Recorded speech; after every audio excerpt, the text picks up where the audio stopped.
warahmatullahi wabarakatuh. Bismillahirrahmanirrahim. Alhamdulillahirabbil alamin. Wassalatu wassalamu ala Muhammadin wa ala alihi wa sahbihi ajma'in. Subhana la ilma lana illa ma 'allamtana innaka antal alimul hakim. Yang sama-sama kita hormati para sesepuh di kelas Wilayah, Bapak Ibu yang dimuliakan Allah Subhanahu wa Ta'ala, yang senantiasa istiqomah di dalam memakmurkan Masjid Wilayah. Semoga Allah Subhanahu wa Ta'ala memberikan kita kesehatan, keafiatan, dan memudahkan untuk senantiasa beribadah dan istiqomah di jalan Allah Subhanahu wa Ta'ala. Amin ya rabbal alamin. Bapak Ibu yang dimuliakan Allah Subhanahu wa Ta'ala, hari ini insya Allah kita akan melanjutkan kajian surah Ali Imran ayat 183. Surah Ali Imran 183.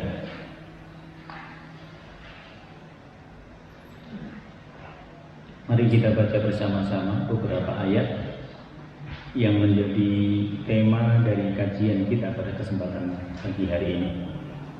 A'udzu billahi minasy syaithanir rajim. Bismillahirrahmanirrahim. Alladzina qalu innallaha ahida ilaina alla nu'mina lirasulin hatta ya'tina biqurbanin ta'kuluhun nar. Qul qad ja'akum rusulun min qabli bil bayyinati wa billadzi qultum falima qataltumuhum in kuntum sadiqin. Fa in kadzabuka faqad kuzziba rusulun min qablika ja'u bil bayyinati waz zuburi wal kitabil munir. Kullu nafsin dha'iqatul maut wa innama tuwaffawna ujurakum yawmal qiyamah faman zuhziha 'anil nari wa udkhilal jannata faqad faz wa mal hayatud dunya illa mata'ul ghurur. La tublawunna fi amwalikum wa anfusikum wa la tusma'unna minal ladzina utul kitaba min qablikum wa minal ladzina asyraku adan katsira wa in tasbiru wa tattaqu fa inna dzalika min 'azmil umur. Wa idza akhadha Allahu mitsaqal ladzina utul kitaba latubayyinunnahu lin-nasi wa la taktumunahu fanabadhuhu wara'a dhuhurihim washtaraw bihi thamanan qalila fabi'sa ma yashtarun. La tahsabanna alladhina yafrahuna bima ataw wa yuhibbuna an yuhmadu bima lam yaf'alu fala tahsabannahum bimafazatin minal 'adzab wa lahum 'adzabun alim. Shadaqallahul 'azim. Bismillahirrahmanirrahim. Alladzina qalu, orang-orang Yahudi yang mereka berkata. Apa perkataan mereka? Mereka berkata, innallaha ahida ilaina. Sesungguhnya Allah Subhanahu wa Ta'ala telah memerintahkan kepada kami. Memerintahkan apa? Kata orang Yahudi, alla nu'mina li rasulin, supaya kami tidak percaya kepada seorang rasul hatta ya'tina bikurban, sampai dia bisa mendatangkan kepada kami, di mata kami, di hadapan kami, dia mendatangkan kurban, melakukan kurban seperti kita melakukan kurban di bulan Dzulhijjah. Kemudian setelah itu, setelah dia berkurban, untuk mengatakan bahwa kurbannya itu diterima, ta'kuluhunna, maka kurbannya itu harus langsung disambar api. Dari mana datangnya? Dari langit. Jadi ayat ini punya sebab nuzul, yaitu sebab turunnya ayat. Diriwayatkan oleh Ibnu Abbas radhiyallahu an, ada sekelompok orang Yahudi yang disebut di sini 3 orang. Yang pertama Ka'ab bin Al-Ashraf, kemudian Malik bin As-Saif, kemudian Finhas bin Anzura bersama yang lain. Jadi orang-orang Yahudi ini nanti datang kepada Rasulullah SAW lalu mengatakan, ya Muhammad, taz'umu annaka Rasulullah. Dia mengatakan, Muhammad, engkau mengklaim dirimu sebagai utusannya Allah. Lalu setelah itu mereka mengatakan, wa annallaha ta'ala auha ilaika kitaban, dan engkau juga mengatakan bahwa Allah menurunkan Al-Quran sebagai kitabmu. Waqad ahida ilaina, sementara kami yang punya kitab Taurat, fit Taurat, di dalam Taurat itu kami diperintahkan oleh Allah alla nu'mina, untuk tidak beriman li rasulin, kepada seorang rasul, sampai dia itu bisa mendatangkan kurban di hadapan kami. Lalu kurbannya itu untuk sebagai tanda bahwa itu diterima oleh Allah Subhanahu wa taala, kurbannya itu harus disambar api yang berasal dari langit. Apa ini Bapak Ibu sekalian? Dulu memang orang-orang Yahudi pernah minta ini, lalu Allah Subhanahu wa taala mengabulkannya. Dulu setelah dikabulkan, ternyata mereka tidak beriman kepada nabi yang datang itu. Jadi mereka tidak percaya. Sudah minta mukjizat, sudah minta bukti bahwa dia seorang nabi, tapi mereka tidak percaya. Maka ketika ayat ini turun, ketika orang-orang Yahudi itu bertanya kepada Nabi Muhammad, engkau mengklaim sebagai nabi, ayat ini turun. Apa maknanya ayat ini turun? Yang pertama, untuk menegaskan kepada mereka bahwa mukjizat itu diturunkan oleh Allah Subhanahu wa taala sesuai dengan keadaan kaum yang ada pada saat itu. Jadi kalau Nabi Isa alaihissalam, mukjizatnya nanti berbeda dengan Nabi Musa alaihissalam, karena masanya berbeda, tantangan hidupnya berbeda. Nabi Musa alaihissalam nanti mukjizatnya berbeda dengan Nabi Ibrahim alaihissalam. Nah, di situ tidak bisa mukjizat itu dikeluarkan begitu saja. Tidak bisa juga mukjizat itu dikeluarkan oleh Nabi. Tidak. Yang memberi mukjizat siapa? Allah. Jadi mukjizat itu bukan urusannya Nabi. Mukjizat itu bukan urusannya Nabi. Arti mukjizat itu sesuatu yang melemahkan. Maka ketika mukjizat itu datang, melemahkan, termasuk Al-Quran. Ketika orang-orang Yahudi bertanya seperti itu, lalu mukjizat ini datang, Al-Quran itu datang. Salah satu dari kemukjizatan Al-Quran adalah memberitakan berita-berita yang telah lalu, yang dianggap oleh orang-orang Yahudi hanya mereka yang tahu, ternyata Allah memberitahu kepada Nabi di situ. Inilah salah satu dari mukjizat Al-Quran. Jadi mukjizat Al-Quran itu salah satunya adalah memberitahukan kejadian-kejadian yang terdahulu.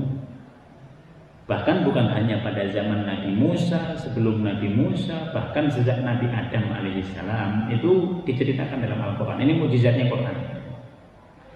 Yang kedua, mukjizat Al-Quran itu mukjizat yang bersifat akliyah. Mukjizat akliyah itu apa? Kalau mukjizatnya para nabi terdahulu sebelum Nabi Muhammad SAW, semua mukjizatnya itu hissiyah. Hissiyah itu yang dapat dilihat oleh orang pada saat itu. Kalau kita tidak hidup bersama mereka, kita nggak bisa dapat. Kita nggak bisa. Misalnya mukjizatnya Nabi Musa alaihissalam, kita cuma dengar ceritanya doang. Tapi mukjizat itu nggak bisa diulang. Nggak bisa diulang oleh nabi yang lain, itu berbeda lagi ceritanya. Oleh sebab itu mukjizatnya adalah mukjizat yang tampak, yang kelihatan oleh panca indera. Tapi mukjizatnya Al-Quran itu adalah mukjizat yang akliyah. Sampai kapanpun dia akan benar secara akal. Tidak ada satu dari ayat Al-Quran yang tidak benar, tidak ada. Dari sekian 6.621 atau 23 ayat itu tidak ada. Tidak ada satupun yang tidak benar.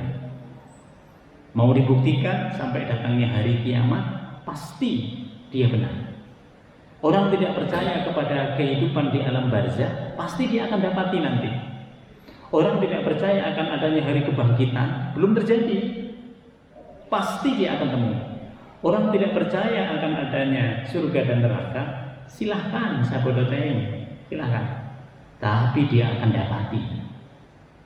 Nah, inilah mukjizat daripada Al-Quran. Maka ketika orang Yahudi ini datang, kemudian mereka seakan-akan ngerasa yang paling tahu, ternyata Allah Subhanahu wa Ta'ala menurunkan ayat ini memberitahu kepada Nabi Muhammad SAW.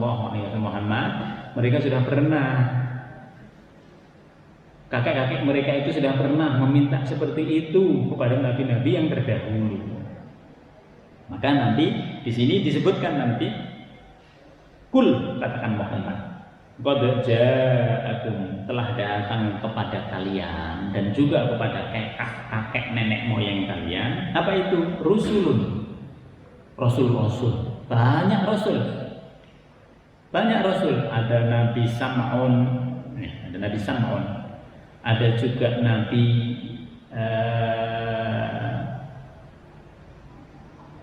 Zakaria, Nabi Yahya.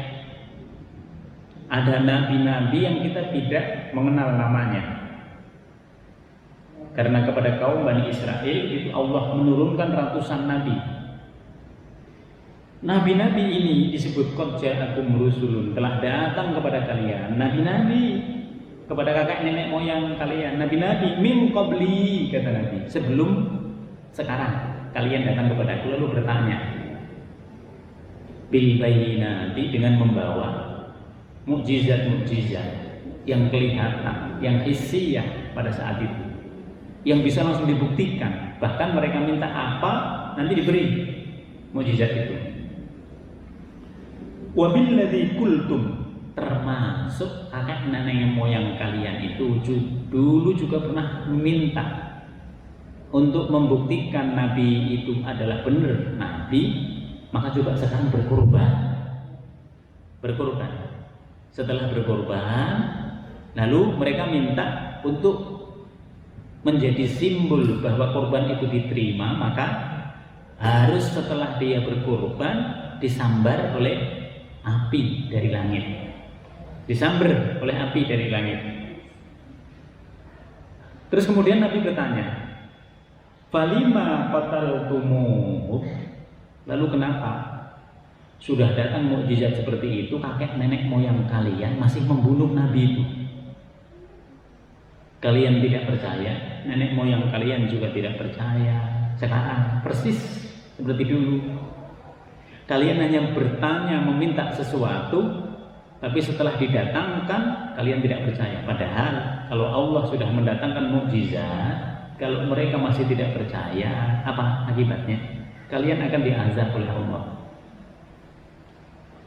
Maka Nabi mengatakan, saya tidak seperti itu.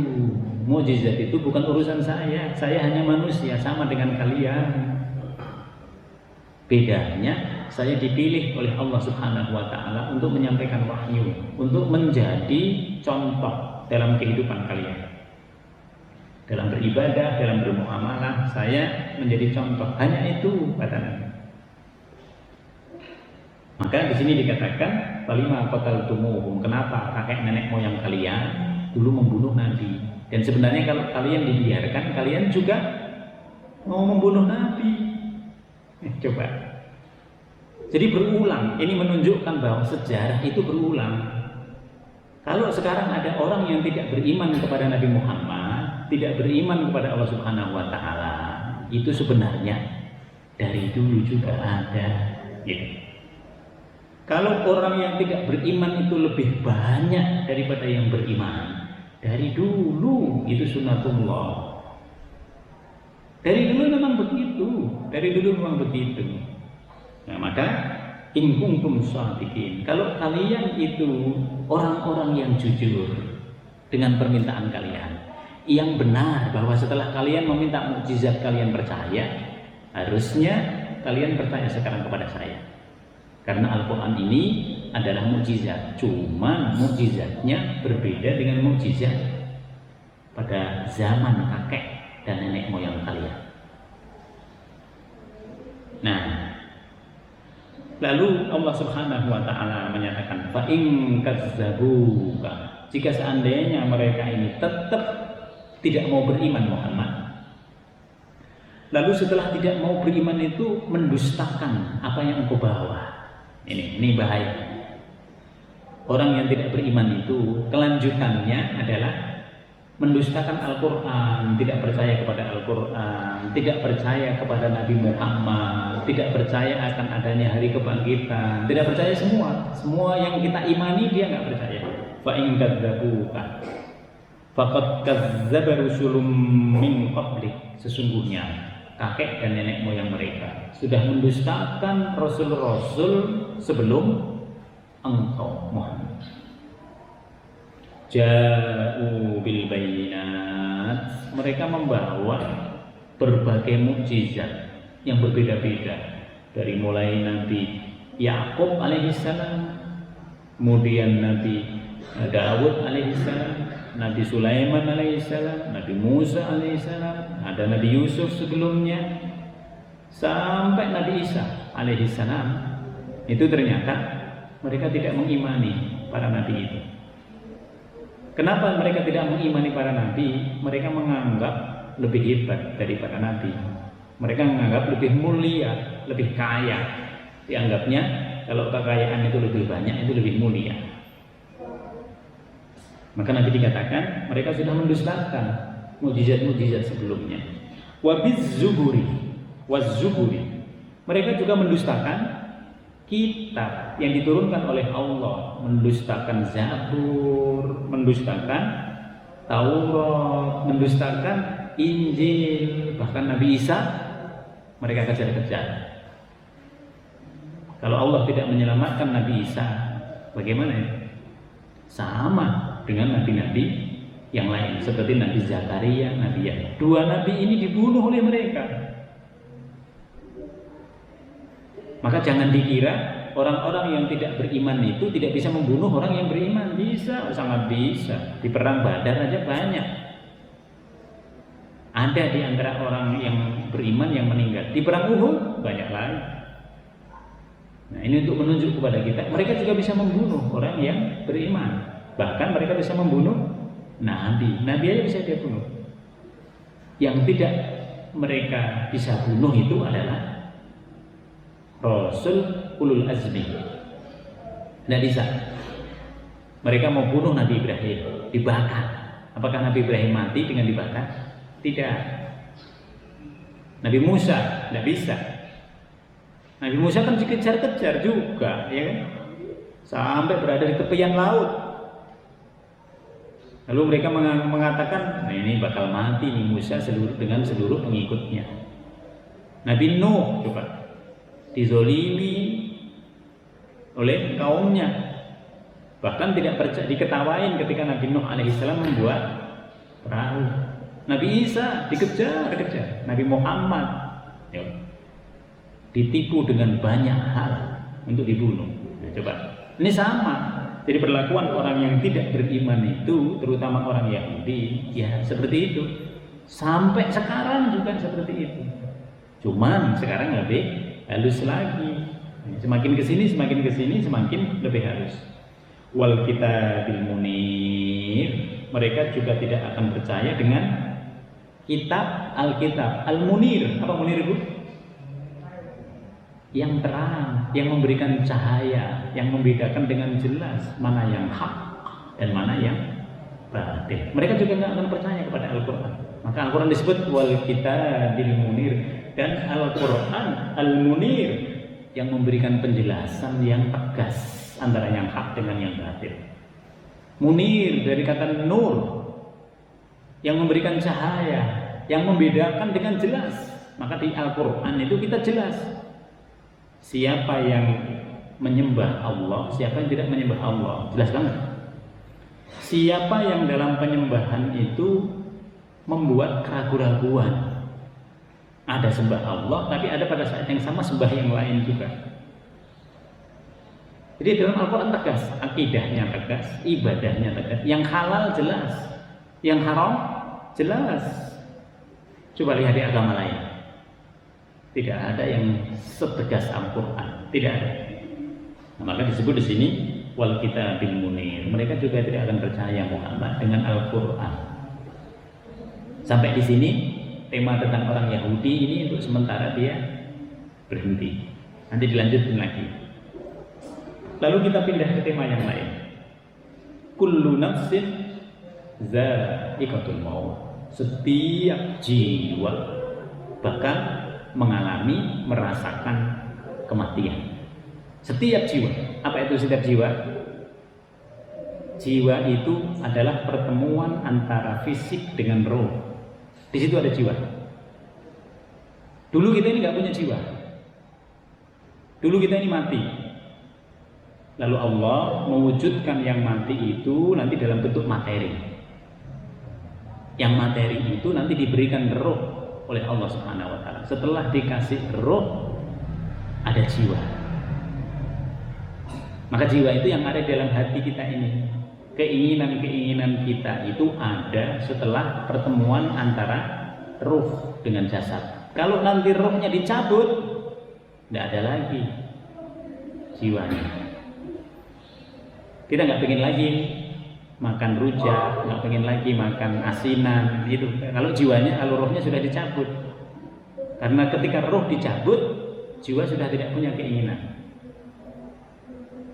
Maka ketika kita hidup di dunia, keinginan kita ini asalnya dari jiwa.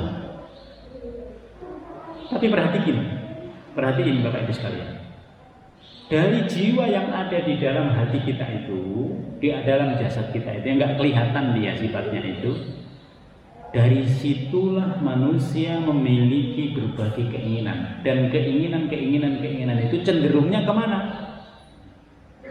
Innan nafsa la'ammaratun bisu. Kecenderungannya itu nanti ngarah ke yang buruk kalau dibiarin. Orang pengen nikah, nanti ujung-ujungnya kalau dibiarin dia bakal sembarangan dinikah. Orang pengen makan sesuatu, nanti dia mau semaunya. Jadi kalau manusia itu dibiarkan, jiwanya ini serakah, jiwanya ini maunya sendiri, jiwanya ini tuh muncul semua. Ego-ego itu semuanya muncul. Maka disebut innan nafsa la'ammaratun bisu.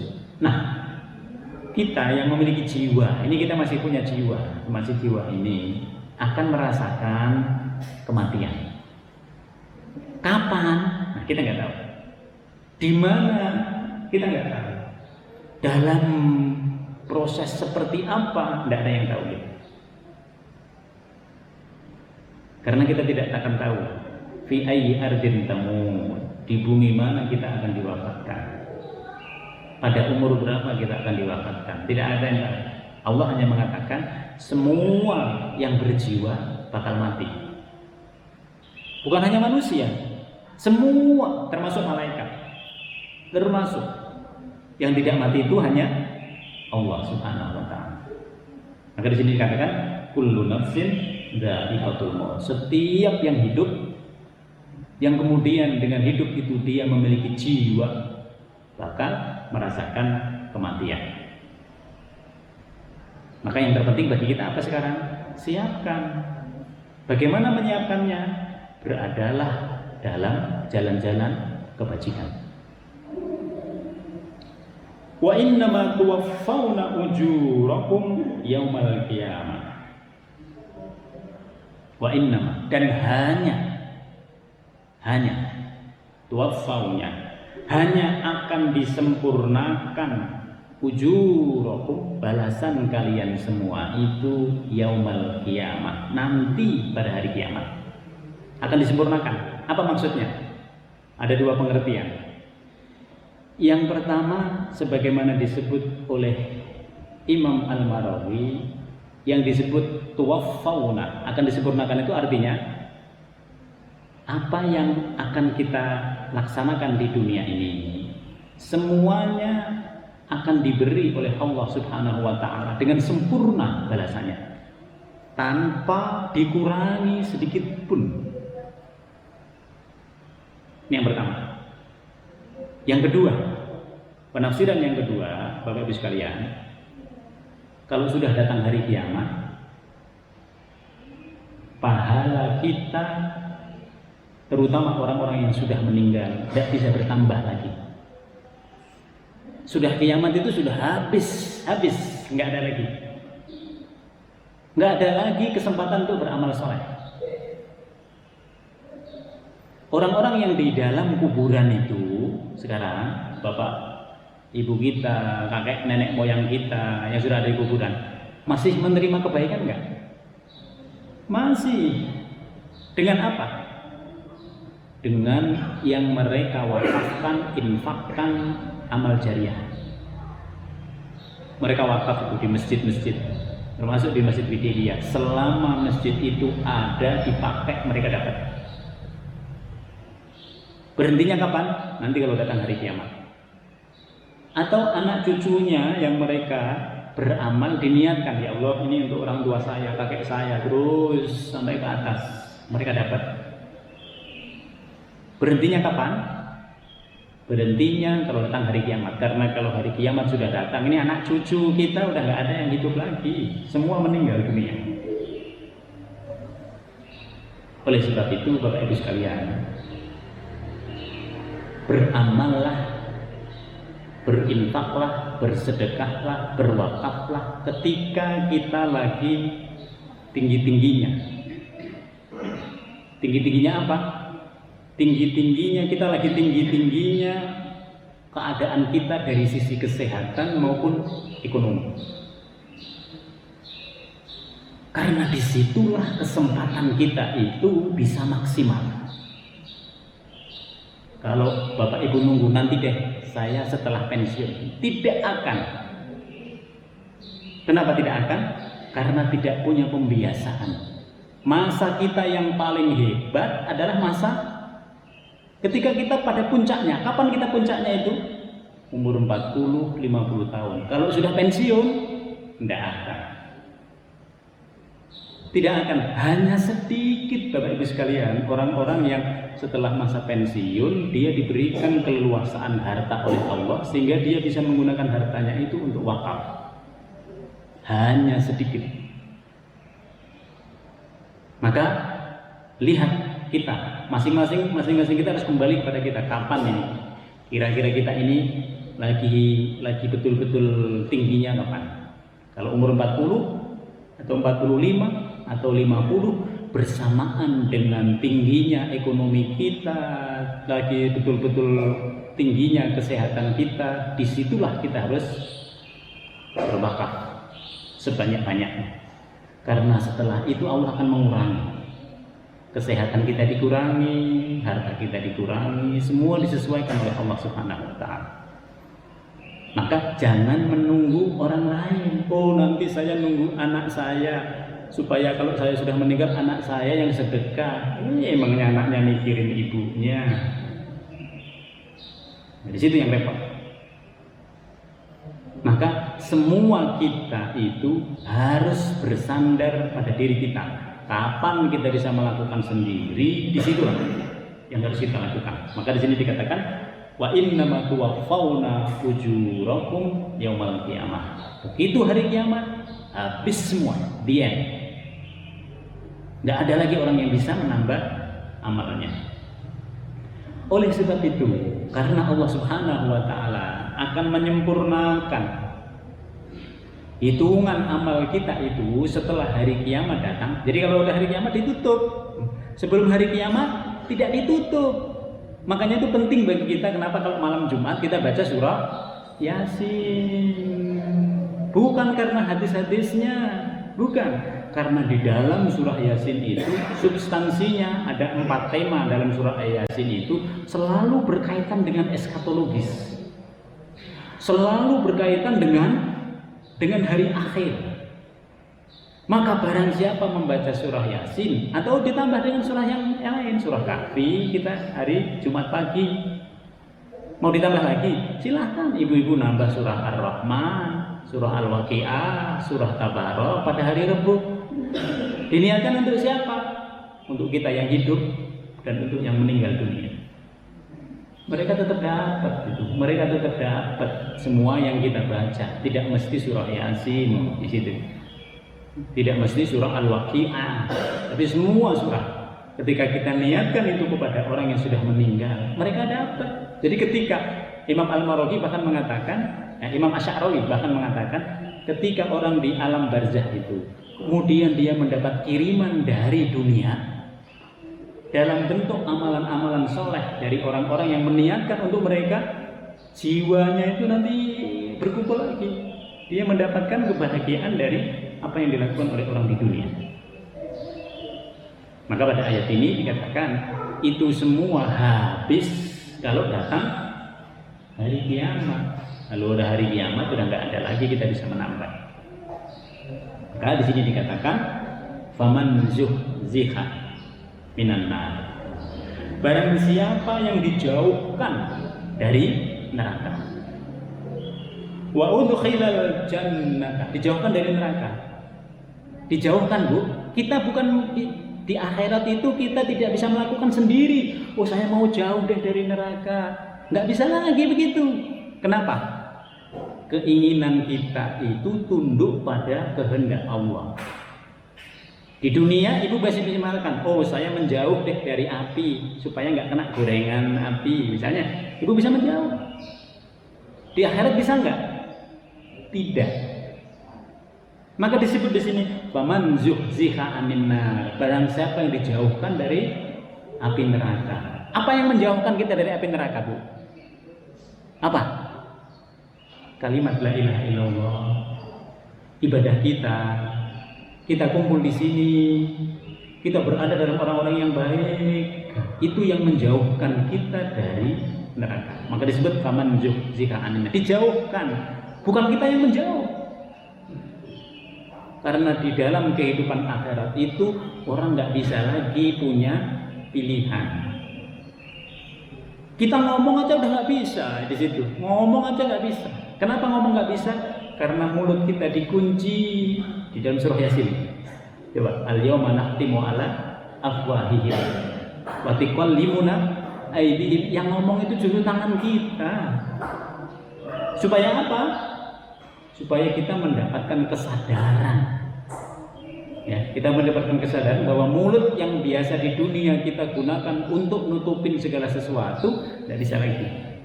Untuk membolak-balikkan sesuatu tidak bisa lagi. Karena yang berbicara adalah tangannya yang menjadi saksi, kakinya. Wa tashhadu arjuluhum bima kanu yaksibun, dengan apa yang kita laksanakan. Wa udkhilal jannata, dan barang siapa dimasukkan, bukan masuk sendiri, Bu. Coba. Kalau di sini kita mau masuk ke fresh market masih bisa sendiri, mau masuk dari mana. Tapi di akhirat tidak bisa. Kenapa? ada syarat. Syaratnya itu punya iman, tiketnya itu. Lalu syarat yang kedua itu amal solehnya mencukupi. Kalau amal solehnya mencukupi, dia bisa dimasukkan ke surga. Kalau amal solehnya dengan amal buruknya masih sama-sama, bagaimana dia? Dia stranded dulu, berhenti dulu di al-a'raf. Itu melihat orang yang di neraka nangis, ya kan? Melihat orang yang ada di surga keluar semua ini air liurnya. Aduh, orang pada makan berbagai macam makanan, pengen ke surga, takut di neraka, tapi amalannya masih 50-50. Nah, coba. Yang bahaya yang mana? Yang bahaya yang tiba-tiba dimasukkan ke dalam neraka. Nah, di situ. Maka di sini manusia nggak punya ikhtiar. Barang siapa yang dijauhkan dari neraka dengan amalan-amalan baiknya. Wa udkhilal jannah. Barang siapa dimasukkan ke surga dengan apa? Dengan usaha dia untuk menjauhi larangan-larangan Allah. Dikatakan oleh Allah, faqad faza. Maka orang yang seperti itu adalah orang yang beruntung. Beruntung, Bu. Kenapa beruntung? Karena beruntungnya itu disebabkan oleh amalan-amalan baik kita. Nanti dilipat gandakan oleh Allah. Kita beruntung. Sementara amalan buruk kita ditulisnya seberapa? Sesuai. Ibu berbuat berapa? Oh, saya berbuat amalan buruk 500 kali. 500 kali. Tapi kalau itu amalan baik, bisa ditingkatkan oleh Allah Subhanahu wa taala. Bisa ditingkatkan 10 kali standarnya. Bisa 70 kali. Bisa 700 kali. Bisa 7.000 kali. Bisa 7 juta, bisa 7 miliar, bisa tidak terbatas. Itulah yang disebut oleh Allah, orang-orang yang beruntung. Faqad faza. Mereka yang masuk surga itu orang yang beruntung. Beruntung itu apa, Ibu? Beruntung itu di luar perkiraan. Kita dalam keadaan seperti ini nggak bisa umroh, tapi ternyata bisa umroh. Orang ketika sulit berhaji, kita dikasih kesempatan untuk berhaji, beruntung. Di tengah hal yang kita menganggap kayaknya nggak mungkin ini begini, tapi ternyata ada jalan. Dan jalan itu jalan yang benar, jalan yang halal. Maka di situ orang yang beruntung. Maka banyak orang yang masuk surga itu orang yang beriman karena dia beruntung. Termasuk kita, ketika kita menjadi umatnya Nabi Muhammad yang terakhir, nanti Nabi kegundahanku Jibril. Lalu Jibril tanya kepada Allah. Lalu Allah mengatakan, ya Rasulullah, Allah mengatakan bahwa tidak boleh masuk ke dalam surga kecuali engkau bersama umatmu masuk dahulu ke dalam surganya Allah Subhanahu wa taala. Maka beruntunglah kita menjadi umat Muhammad. Karena umat Muhammad itu umat yang pertama kali masuk surganya Allah Subhanahu wa taala. Nah, di sini faqad faza. Maka orang yang seperti ini orang yang beruntung. Wa mal hayatud dunya. Nih, orang itu bisa beruntung seperti apa? Kalau dia menganggap kehidupan dunia ini adalah sarana investasi dia di akhirat. Maka di sini dikatakan wa mal hayatud dunya, dan tidaklah kehidupan dunia itu illa, kecuali apa? Mata'ul ghurur. Mata itu kesenangan. Kalau kesenangan itu diikuti terus akan membuat Anda tertipu.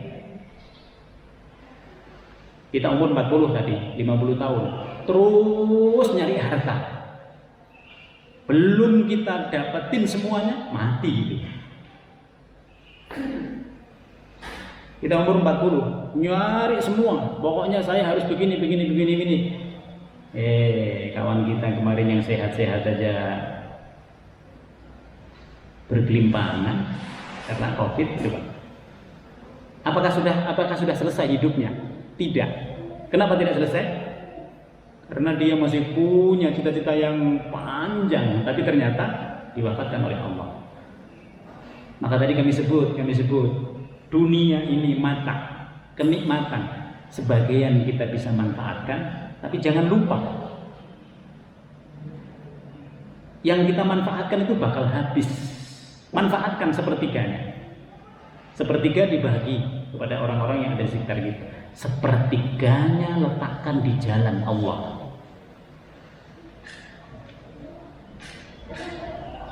Kalau bisa lebih dari itu, lebih bagus lagi. Bisa sepertiga itu sudah bagus buat kita. Tapi kalau engkau habiskan dunia, mata untuk menikmati saja dunia ini, belum engkau menikmati seluruhnya, bisa meninggal. Belum sempat kemana, tujuannya kemana-mana, meninggal dia. Maka disebut dunia itu adalah kenikmatan yang sementara, kenikmatan yang membuat kita tertipu kalau kita fokusnya dunia. Maka tadi kami sebut kalau bisa sama-sama ini, kita sama-sama Bu. Jadi semua kita berusaha ya. Bersamaan dengan kita lagi umur 40, 45, 50, pokoknya sebelum pensiun, disitulah kesempatan kita beramal itu bisa banyak. Tapi kalau kita sudah pensiun, tidak punya jabatan, tidak punya kekuasaan, gitu, tidak punya amanah yang besar, udah deh. Cenderungnya apa orang pensiun? Nah, saya yang penting ibadah-ibadah aja deh. Hartanya di mana? Tidak digunakan. Kenapa hartanya tidak digunakan? Padahal harta itu adalah saudara kandungnya roh kita di akhirat. Maka nanti setelah ini dikatakan kaitannya dengan harta. Latublawunna. Karena dunia itu bisa jadi dia menipu kita. Kalau kita betul-betul fokus pada dunia, latublawunna. Sungguh kata Allah, kami akan menguji kalian. Fi amwalikum. Kami menguji di mana? Di dalam harta-harta kalian. Maka salah kalau orang mengatakan saya akan berinfak kalau saya lagi banyak rezekinya. Kalau saya nggak banyak rezekinya, saya nggak berinfak. Salah. Allah mengatakan, Allah akan nyoba, akan menguji kita di harta kita. Maka berinfaklah dalam keadaan kita longgar, dalam keadaan kita sempit. Cuman beda. Kalau longgar berapa, kalau sempit berapa. Kalau kita hanya longgar saja, Allah akan mengatakan, enggak, aku longgarin kau. Bener, kita enggak dilonggarin oleh Allah. Tapi kalau kita mau itu, di semua keadaan itu kita berinfak, Allah akan memudahkan. Oh, ternyata saya kasih sempit, dia masih mau. Saya kasih nanti. Disitulah keberkahannya. Jadi Allah akan nyoba kita, menguji kita itu di harta kita. Semakin kita pegangi erat-erat itu harta, semakin sulit juga datangnya dari Allah Subhanahu wa taala. Yang kedua, wa anfusikum, dan jiwa kalian. Allah akan menguji itu jiwa kita. Dalam keadaan sibuk, masih salat enggak? Masih jamaah enggak? Oh, saya semakin sibuk semakin enggak berjamaah. Nah, kata Allah, enggak bisa orang ini dikasih. Baru saya kasih segitu. Mau saya kasih yang banyak. Tapi ternyata enggak mau lagi dia berjamaah dengan kawan-kawannya. Kalau saya biarin jadi korun ini orang ini. Gitu. Jangan dijadikan sebagai korun oleh Allah. Nah, coba. Allah akan nyoba itu pada jiwa kita. Apakah kita mau berkorban dengan jiwa kita? Sekarang Bapak Ibu, berkorban dengan jiwa itu gampang dibandingkan masa nanti. Kalau masa nanti kita berjuang dengan jiwa kita itu dengan apa caranya? Perang. Mau perang? Kalau mau perang pergi sana ke Ukraina. Coba. Nah, ini untuk menunjukkan kepada kita itu gampang sekarang. Berjuang dengan jiwa kita itu tetapkan di dalam hal-hal yang wajib. Sholat wajib, kalau bisa berjamaah. Thalabul ilmi itu wajib, kalau bisa dilakukan, lakukan. Nanti yang lain-lain bisa setelah itu. Puasa wajib, kalau datang Ramadan harus fokus kita di Ramadan. Zakat wajib, pokoknya yang wajib kita harus tidak bisa tidak. Nah di sini Allah akan nyoba dengan jiwa kita. Kalau jiwa kita ini ternyata tidak bisa menjadi jiwa yang diluaskan oleh Allah, Allah juga nggak akan meluaskan. Akan segitu-segitu aja. Karena memang kita sendiri yang menjadi penyebab dari tidak luasnya harta dan juga jiwa kita. Wala tasma'unna, dan kalian akan mendengar minal ladzina utul kitab, dari orang-orang yang diberikan oleh Allah Alkitab, orang Yahudi dan orang Nasrani, min qablikum, sebelum kalian, wa minal ladzina asyraku, dan kepada orang-orang yang musyrik. Mendengar apa? Ada katsir, mendengar banyak hal yang menyakitkan. Coba lihat, enak mana menjadi orang beriman dengan tidak beriman? Sama-sama kan di dunianya, nyari rezeki sama-sama harus diusahakan sungguh-sungguh. Sama. Tidak ada yang tidak sama. Bedanya di mana? Bedanya dia diizinkan oleh Allah, kita diizinkan diridhoi. Dia tidak mendapatkan keberkahan, kita mendapatkan keberkahan. Kita semua yang kita lakukan diberi pahala oleh Allah, mereka tidak. Masih mau orang yang tidak beriman? Coba. Kalau masih mau, ini kata Al-Quran, lebih bodoh daripada binatang. Coba, kalau kita mau menukar iman kita itu, nah di situ kita disifati oleh Allah lebih rendah dari binatang. Nah, maka pada ayat ini tegas sekali, tegas sekali. Wa in tasbiru, jika kalian mau bersabar dengan tetap mempertahankan keimanan, dapat dunia akhiratnya dapat. Wa tattaqu, lalu setelah bersabar itu apa? Bersabar itu artinya berusaha sungguh-sungguh sesuai dengan yang kita perlukan. Kalau kita kerja harus profesional, kalau kita bekerja harus sesuai, kalau kita harus kerja sesuai dengan peraturan SOP dan lain sebagainya. Di situ kita semua ikutin semuanya. Lalu bersamaan dengan itu kita berdoa kepada Allah. Wattaqu, lalu setelah bersabar, berusaha sungguh-sungguh, engkau beriman, bertakwa kepada Allah. Lakukan yang boleh mana, lakukan. Yang tidak boleh mana, jangan diterjang. Kalau engkau kuatkan itu iman dan juga sabar dan juga bertakwa kepada Allah, Allah mengatakan, fa inna dzalika min azmil umur, maka itu termasuk min azmil umur, urusan yang patut untuk diutamakan. Apa maksudnya di sini? Karena kita mau bersabar, mau bertakwa, dan itu adalah keutamaan kehidupan dunia. Di akhirat kita akan diutamakan oleh Allah. Kalau kita ingin diutamakan oleh Allah, harus sabar dan bertakwa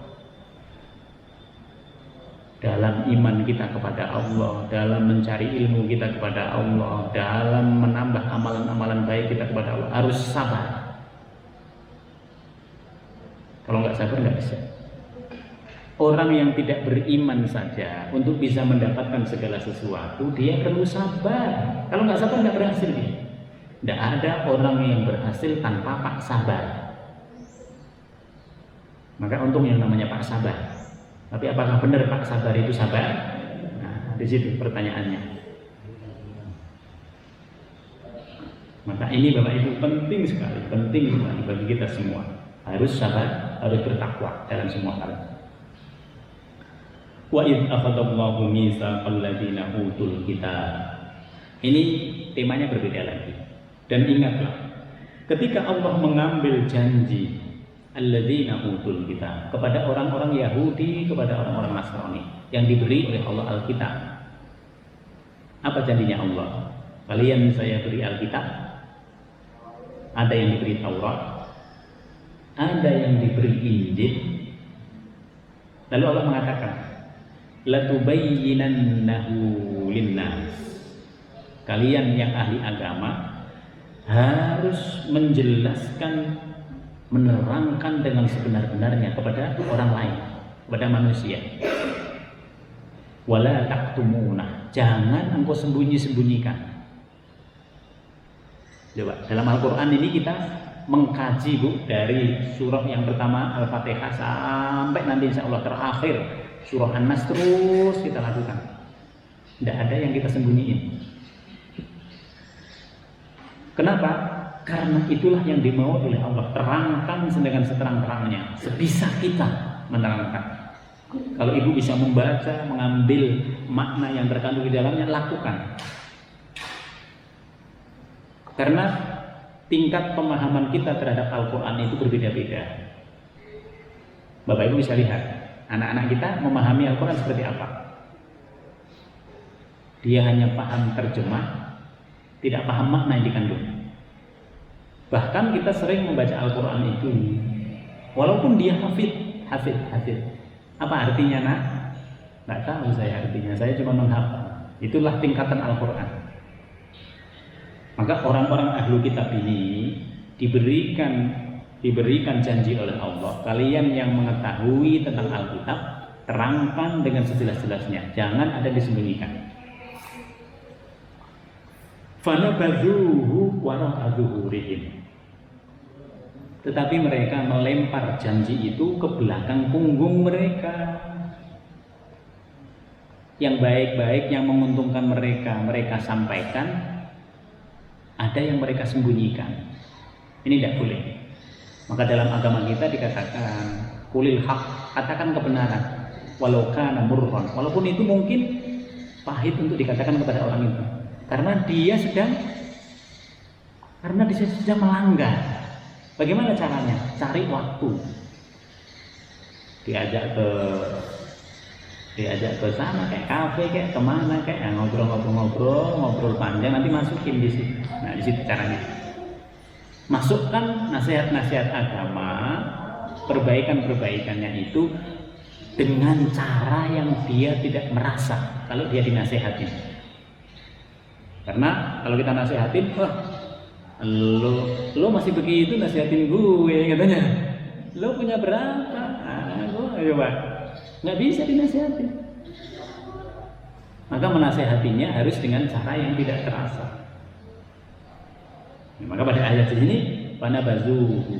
Ternyata orang-orang yang ahlu kitab ini menyembunyikan sebagian dari wahyunya Allah. Washtarau bihi samanan qalila. Lalu dia perjualbelikan itu dengan harga yang qalila, yang sedikit. Jadi mereka menjual ayat-ayat itu untuk kepentingan mereka. Kalau lagi pemilu, dukung yang ini. Nah, begitu kita dukungnya itu dapat berapa kita? Dapat 50 juta. Nah, gitu. Oh, orang ini mau gini, kita dukung. Nah, dapat kita 100 juta. Nah, itu yang disebut dengan menjual ayat dengan harga yang sedikit. Kenapa sedikit? Kalau engkau tidak lakukan seperti itu, Allah akan memberi yang lebih banyak lagi nanti di akhirat. Kalau engkau menyampaikan dengan tulus, dengan ikhlas, sesuai dengan apa yang ada di situ, pahalamu di sisi Allah itu melebihi dunia dan seisinya. Tapi ternyata engkau hanya cukup dibayar 50 juta. Bahkan sekarang 50 juta udah banyak. Engkau cuma dibayar 1 juta, 2 juta, 5 juta. Engkau sudah membela yang bayar. Baru dibayar 5 juta, membela yang bayar, ya kan? Maka hati-hati di situ. Kalau menggunakan ayat-ayat Allah Subhanahu wa taala, jangan sampai kita menjual ayat. Tapi sama yastarun. Maka seburuk-buruknya orang adalah mengetahui tentang agama, tapi dia perjualbelikan. Jadi perjualbelikan itu nanti kalau ada keuntungan dia kasih, kalau nggak ada keuntungan ntar dulu. Nah, di situ. La tahsabanna alladziina yafrahuna bima ataw. Jangan sekali-kali kamu mengira bahwa orang yang gembira dengan apa yang telah mereka kerjakan, wa yuhibbuna ayyuhmadu bima lam yaf'al, dan mereka senang dipuji atas perbuatan yang tidak mereka lakukan. Kan ada kan? Oh, di sini yang ngerjain siapa? Yang jual nama siapa? Nah, di sini. Jadi ada orang-orang itu sok ketika misalnya lagi sulit-sulitnya dia nggak ada di situ, tapi begitu udah selesai, tuh kalau nggak ada gue, kata dia nggak bisa itu. Nah, coba. Orang yang suka dipuji tapi dia tidak ada di situ amalannya. Jangan mereka menyangka wala tahsabannahum bimafazatin minal adzab. Jangan sekali-kali kamu menyangka bahwa mereka itu akan lolos dari adabnya Allah. Kenapa ini? Karena mereka mengambil keuntungan dari sesuatu tanpa mereka keluar keringat. Jadi orang seperti ini ada, Bu. Ada dalam kehidupan manusia di semua generasi itu selalu ada. Kalau disuruh lagi berjuang, lagi sulit-sulitnya, nah, dia nggak ada terus gitu. Tapi kalau udah tinggal peresmian dan lain sebagainya, wah, dia yang paling depan itu kan selalu ada begitu. Oh, dia yang paling depan. Nah, ini ada model orang ini. Orang yang seperti ini tidak mendapatkan pahala, tapi justru yang didapat adalah kebalikannya, karena dia menipu realitas yang ada di situ. Walahum adzabun alim, dan orang-orang yang seperti ini akan mendapat azab yang pedih. Kenapa pedih ini? Karena mereka berdiri di atas kepedihan orang lain. Orang lain semua loh, dia nggak ngapa-ngapain kok ada di situ. Sementara yang habis-habisan berjuang, berkeringat dan lain sebagainya, mereka cuman santai-santai saja karena mereka berdasarkan pada amalan mereka. Sementara ini tidak mendasarkan pada opini, siapa yang dapat opini yang baik. Kesimpulan pada tema kita kali ini, Bapak Ibu sekalian, Allah Subhanahu wa taala mengingatkan kita semua supaya kita tidak seperti orang Yahudi. Untuk menerima kebenaran, nyari dulu kita alasan. Yang kedua, semua kita bakal meninggal dunia. Dan ketika kita meninggal dunia itu, kita masih bisa mendapatkan kebaikan, baik yang berasal dari kita maupun anak-anak yang kita tinggalkan. Tapi jangan berpedoman pada anak-anak yang kita tinggalkan. Tadi kami sudah menyebut, berupayalah, beribadahlah, berinfaklah, bersedekahlah, berwakaflah ketika kita lagi tinggi-tingginya. Lagi tinggi-tingginya karir kita, lagi tinggi-tingginya kita dalam kegiatan kita. Kapan itu? Sebelum kita pensiun. Kalau sudah pensiun, udah beda lagi dia ceritanya. Maka di sini diperlukan kita senantiasa istiqomah. Kenapa? Karena harta kita adalah saudara kandung dari roh kita. Nanti roh kita itu akan ditemani dengan harta kita. Harta kita banyak enggak yang kita letakkan di jalan Allah? Kalau tidak, nah dia nyesel nanti.